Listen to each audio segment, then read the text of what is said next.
کچھ دن پہلے میں نے اس یوٹیوب چینل کے اندر ایک ویڈیو اپلوڈ کی تھی جس کا عنوان آپ اس وقت اپنی اسکرین پر دیکھ سکتے ہیں۔ اس کے اندر میں نے ملک پاکستان کی موجودہ صورتحال کے بارے میں کچھ تبصرہ کیا تھا۔ اگر آپ نے وہ ویڈیو نہیں دیکھی تو اس کا لنک ڈسکرپشن میں موجود ہے، آپ پہلے اس کو دیکھ سکتے ہیں۔ ناظرین، جب میں نے وہ ویڈیو اپلوڈ کی ملا جلا رسپانس ملا۔ کئی دوست میرے حق میں تھے کہ آپ نے بہت اچھا کیا اور آپ کی بات ہمیں سمجھ بھی آئی اور انہوں نے رجوع بھی کیا، اور کئی ایسے دوست تھے جنہوں نے میری بات سے اختلاف کیا۔ اختلاف رائے سب کا حق ہے، وہ کر سکتے ہیں، لیکن اس اختلاف رائے میں کچھ باتیں انہوں نے ایسی کی کہ مجھے آپ کے سامنے ایک مرتبہ پھر آنا پڑا اور مجھے اس کے بارے میں کچھ بتانا پڑا کہ وہ باتیں جو انہوں نے کی وہ کیا تھیں اور میرا جواب اس کے بارے میں کیا ہے۔ سب سے پہلی بات جو اس ویڈیو کے اندر، حالانکہ اگر وہ اس ویڈیو کو مکمل دیکھتے تو وہ الزام مجھ پہ نہ لگاتے۔ اس میں انہوں نے کہا کہ آپ کا جو رویہ ہے نا، اس سے یہ پتہ چلتا ہے کہ آپ اینٹی جلالی ہیں اور عرفان شاہ صاحب مشہدی کے ساتھ آپ جو ہے نا اس میں آپ کا جو ہے نا جھکاؤ ان کی طرف تھا۔ اور دوسرا جو سوال وہاں پہ تھا وہ یہ تھا کہ جلالی صاحب نے جو اپنی کانفرنس میں لفظ بولا تھا تو بعد میں انہوں نے اپنی بات کی تعویل بھی کی تھی کہ میری مراد یہاں سے خطا اجتہادی ہے، اور خطا اجتہادی تو انبیاء سے بھی ثابت ہے، تو آپ اس کے بارے میں ان کے پیچھے کیوں لگے۔ اور تیسری بات، ایک میرے بھائی نے تو اتنا تک کہہ دیا کہ جلالی صاحب نے جو جملہ بولا تھا ویسا جملہ فیرا کے داللہ کے رد میں بولا جا سکتا ہے، یعنی مطلق خطا والا لفظ اس بھائی نے کہا۔ اب میں اس کو جانتا نہیں ہوں وہ کون ہے، لیکن کیونکہ اس نے میری ویڈیو کو سنا اور میری ویڈیو کے نیچے اس نے کمنٹ کیا اور اس نے کہا کہ علامہ جلالی صاحب نے جو لفظ بولا ہے مطلق خطا والا، وہ لفظ فیرا کے داللہ کے رد میں بولا جا سکتا ہے۔ تو پہلی بات کہ عرفان شاہ صاحب کے بارے میں جو بات کی گئی کہ میرا جھکاؤ ان کی طرف ہے، پہلی بات تو یہ ہے کہ الحمدللہ ہمارا تعلق اسی پیر گھرانہ سے ہے۔ میرے والد محترم ان کے والد محترم کے شاگرد خاص بھی ہیں، اولین شاگردوں میں سے، اور دوسرا اولین مریدین میں سے تھے، ساری زندگی ان کی صحبت میں گزاری۔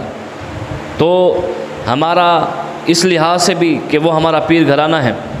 دوسری بات یہ ہے کہ الحمدللہ ہم نے دیکھا کہ سارے معاملہ میں عرفان شاہ صاحب مشہدی ہوں، ان کے باقی معاملات کو میں نہیں دیکھتا، وہ کس کے ساتھ بیٹھتے ہیں، کس کے ساتھ اٹھتے ہیں۔ یہ 2021 چل رہا ہے، 21ویں صدی چل رہی ہے، اب تو دشمن کو بھی گلے لگانا پڑتا ہے۔ فرقہ وارث کی بات کون کرتا ہے؟ فرقہ وارث کی بات کر کے آپ اپنے آپ کو خراب کرنے کی بات کریں گے، یہ اور بات ہے کہ وہ کیا کرتے ہیں۔ لیکن بہرحال انہوں نے جو سٹینڈ لیا اس معاملے میں تو وہ یہ تھا کہ مطلق خطا والا لفظ نہ بولا جائے۔ اس بات پہ ہم سید عرفان شاہ صاحب مشہدی زیدہ مجدہ و شرفہ کے ساتھ کھڑے ہیں کہ انہوں نے جو بات کی وہ ٹھیک کی۔ دوسری بات کہ جو بھائی نے کہا جلالی صاحب نے خطا اجتہادی کا لفظ بولا، اور خطا اجتہادی تو انبیاء سے ثابت ہے، اور پھر پتہ نہیں انہوں نے کہاں سے ڈھونڈ ڈھانڈ کے سامنے رکھ دیے کہ یہ بات۔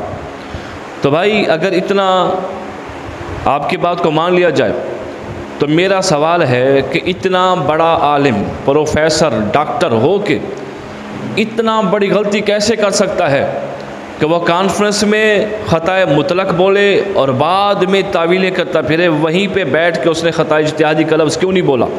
اس نے کہا میری مراد یہ تھی۔ آپ مجھے بتائیں، اس وقت عوام کی اکثریت پاکستان کی، کیا وہ خطا اور خطا اجتہادی کا فرق جانتے ہیں؟ وہ نہیں جانتے۔ جب وہ نہیں جانتے اور آپ ان کے سامنے بات کر رہے ہیں تو حق بنتا تھا کہ آپ ان کو خطا اجتہادی ہی کہتے، مطلق خطا والا لفظ نہ کہتے۔ اب تیسری بات، وہ جس بھائی نے کہا کہ فرق داللہ کے رد میں ہم مطلق خطا والا لفظ منسوب کر سکتے ہیں سیدہ پاک سلام اللہ علیہا کی طرف، نعوذ باللہ من ذالک۔ ارے بھائی، آپ فرق داللہ کے رد میں خود گمراہ ہو جائیں گے، گمراہ فرقوں کے رد میں خود گمراہ ہو جائیں گے؟ کیسی بات کرتے ہیں آپ؟ جس داتا علی حجویری رحمۃ اللہ علیہ کی مزار پہ کچھ عرصہ پہلے دمادم مست کلندر ہوا، جہاں پہ سیاسی طور پہ مجھے پتہ ہے کون کون ملوث ہے اس معاملے میں، اور کون تھا، کون اس واقعہ کے پیچھے کس کا ہاتھ تھا، وہ سب جانتے ہیں۔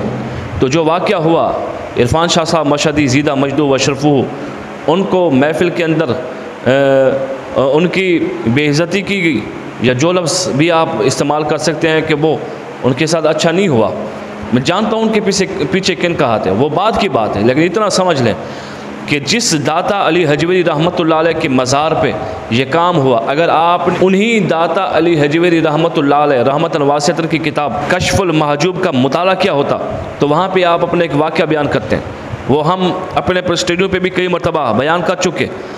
وہ فرماتے ہیں کہ میرے دل میں یہ خیال تھا میں کس کا مقلد بنوں، تو کبھی میرا خیال ہوتا امام اعظم کا بن جاؤں، کبھی امام احمد بن حنبل کے بارے میں، امام شافعی کے بارے میں، امام مالک کے بارے میں. دل میں خیال تھا کس کا میں مقلد بن جاؤں. آپ نے اپنی کتاب میں لکھا رات کا وقت ہوا، میں سویا، قسمت جاگی، حضور علیہ السلام کا دیدار ہوا.